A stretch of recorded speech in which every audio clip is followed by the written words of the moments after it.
वक्रतुंड महाकाय सूर्यकोटि संप्रभ निर्विघ्न कुरु मे देव सर्वकार्येषु सर्वदा। जय श्री गणेश। आप सभी को श्रावण संकष्टी चतुर्थी की हार्दिक शुभकामनाएं। आज सुनेंगे श्रावण संकष्टी चतुर्थी व्रत कथा। तो प्रेम से बोलिए गौरी पुत्र गणेश की जय। जय शिव शंभो, जय माँ पार्वती। आपसे निवेदन है कि कथा को अंत तक अवश्य सुनिए। अगर आपको कथा अच्छी लगे तो इस वीडियो को लाइक करके कमेंट बॉक्स में जय श्री गणेश अवश्य लिखें।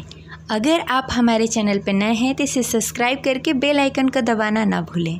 संकष्टी गणेश चतुर्थी व्रत प्रत्येक मास की कृष्ण पक्ष की चतुर्थी तिथि को मनाया जाता है। इस बार साल 2024 में श्रावण संकष्टी चतुर्थी 24 जुलाई 2024 दिन बुधवार को मनाई जा रही है। बुधवार भगवान गणेश को समर्पित है और उसमें आज संकष्टी चतुर्थी व्रत है। तो आज का दिन बहुत ही शुभ है। तो चलिए सुनते हैं संकष्टी चतुर्थी व्रत कथा। प्रेम से बोलिए गौरी पुत्र गणेश की जय। एक बार की बात है, ऋषिगण पूछने लगे, हे स्कंद कुमार, दरिद्रता, शोक, कुष्ठ आदि से विकलांग, शत्रुओं से संतप्त, राज्य से निष्कासित राज्य, सदैव दुखी रहने वाला, धनहीन, समस्त उपद्रव से पीड़ित, विद्याहीन, संतानहीन, घर से निष्कासित लोगों, रोगियों एवं अपने कल्याण की कामना करने वाले लोगों को क्या उपाय करना चाहिए जिससे उनका कल्याण हो और उनके उपरोक्त कष्टों का निवारण हो जाए? यदि आप कोई उपाय जानते हो तो मुझे अवश्य बताएं। स्वामी कार्तिकेय जी ने कहा, हे ऋषियों, आपने जो प्रश्न किया है उसके निवारण में मैं आपको एक शुभदायक फल बताता हूँ, उसे ध्यानपूर्वक सुनिए। इस व्रत को करने से पृथ्वी के समस्त प्राणी सभी कष्टों से मुक्त हो जाते हैं।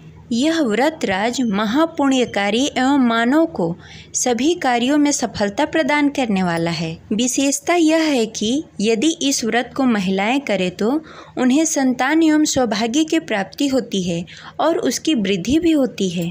चलिए मैं आपको एक कथा सुनाता हूँ जिससे ये सारे कार्य सफल होते हैं। तो प्रेम से बोलिए गौरी पुत्र गणेश की जय। इस व्रत को धर्मराज युधिष्ठिर ने किया था।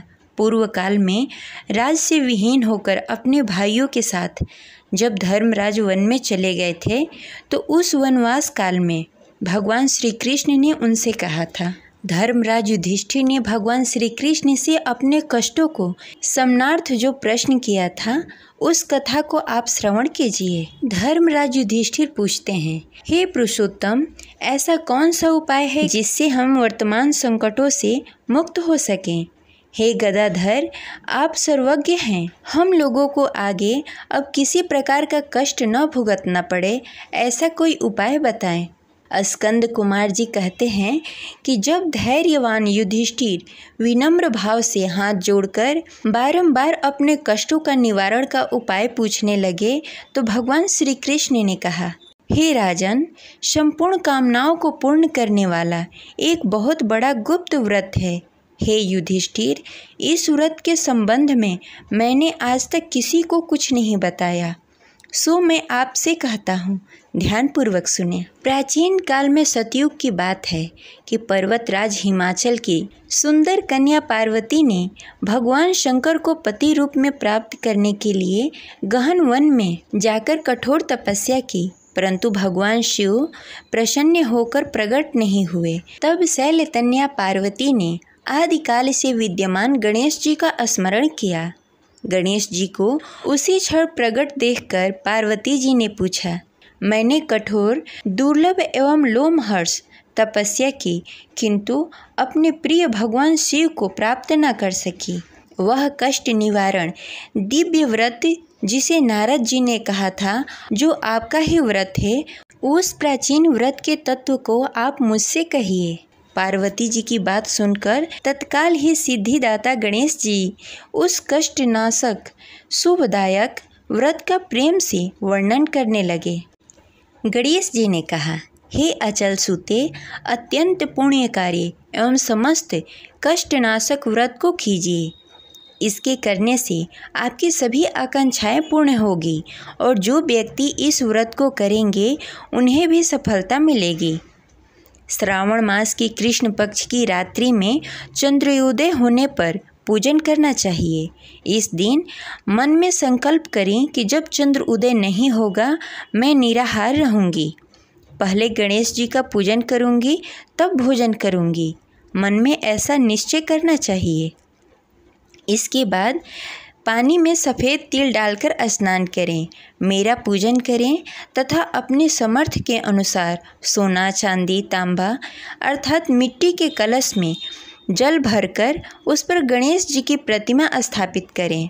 मूर्ति कलश पे वस्त्र छादर करके अष्टदल कमल की आकृति बनावें और उसी मूर्ति की स्थापना करें। तत्पश्चात षोडशोपचार विधि से भक्तिपूर्वक पूजन करें। मूर्ति का ध्यान निम्न प्रकार से करें। हे लंबोदर, 4 भुजा वाले, 3 नेत्र वाले, लाल रंग वाले, हे नील वर्ण वाले, शोभा के भंडार, प्रसन्न मुख वाले गणेश जी, मैं आपको प्रणाम करती हूँ। पूरी श्रद्धा और भक्ति के साथ भगवान श्री गणेश का पूजा करें। पूजन में लाल चंदन, रोरी, तिलक, वस्त्र, फल, लड्डू सारे कुछ समर्पित करें और पूरी श्रद्धा और भक्ति के साथ भगवान श्री गणेश को धूप, दीप, नैवेद्य से पूजन करके नाना प्रकार के प्रसादों को बनाकर भगवान को भोग लगाएं। हे देवी, शुद्ध देसी घी में 15 लड्डू बनाएं। सर्वप्रथम भगवान को लड्डू अर्पित करके उनमें से 5 ब्राह्मणों को दे दें। अपने सामर्थ्य के अनुसार दक्षिणा देकर चंद्रोदय होने पर भक्ति भाव से अर्घ्य देवें। तत्पश्चात 5 लड्डू स्वयं भोग करें। फिर, हे देवी, तुम सब तिथियों में सर्वोत्तम हो, गणेश जी के परम प्रियतम हो। हे चतुर्थी, हमारे द्वारा प्रदत्त अर्घ्य को ग्रहण करो, तुम्हें प्रणाम है। निम्न प्रकार से चंद्रमा को अर्घ्य प्रदान करें। क्षीर सागर में उत्पन्न हे लक्ष्मी के भाई, हे निशाकर, रोहिणी सहित हे शशि, मेरे दिए हुए अर्घ्य को ग्रहण कीजिए। फिर गणेश जी को इस प्रकार प्रणाम करें।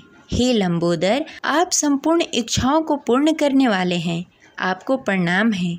हे समस्त विघ्नों के नाशक, आप मेरी अभिलाषाओं को पूर्ण करें। तत्पश्चात ब्राह्मण को प्रणाम करें। हे दिव्यराज, आपको नमस्कार है, आप साक्षात देव स्वरूप हैं। गणेश जी को प्रसन्न करने के लिए हम आपको लड्डू समर्पण कर रहे हैं। आप हम दोनों का उद्धार करने के लिए दक्षिणा सहित इन 5 लड्डुओं को स्वीकार करें। हम आपको नमस्कार करते हैं। इसके बाद ब्राह्मण को भोजन कराकर गणेश जी से प्रार्थना करें। यदि इन सब कार्यों करने के लिए शक्ति न हो तो अपने भाई बंधुओं के साथ दही एवं पूजन के निवेदित पदार्थों का भोजन करें। प्रार्थना करके प्रतिमा का विसर्जन करें और अपने गुरु को अन्न, वस्त्र एवं दक्षिणा के साथ मूर्ति दे देवें।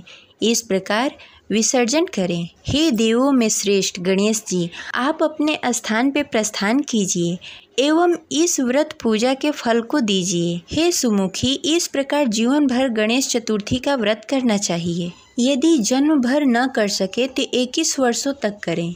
यदि इतना भी नहीं संभव हो तो 1 वर्ष के 12 महीने के व्रत को करें। यदि इतना भी ना कर सकें तो वर्ष के 1 माह को अवश्य ही व्रत करें और श्रावण चतुर्थी को व्रत का उद्यापन करें। इस प्रकार श्रावण संकष्टी चतुर्थी व्रत कथा संपन्न हुई। प्रेम से बोलिए गौरी पुत्र गणेश की जय। जय गौरी शंकर, हर हर महादेव। आशा करते हैं यह कथा आपको अच्छी लगी होगी। तो इस वीडियो को लाइक करके कमेंट बॉक्स में जय श्री गणेश अवश्य लिखें। मिलते हैं अगले वीडियो में, तब तक के लिए जय शिव शंभू, हर हर महादेव।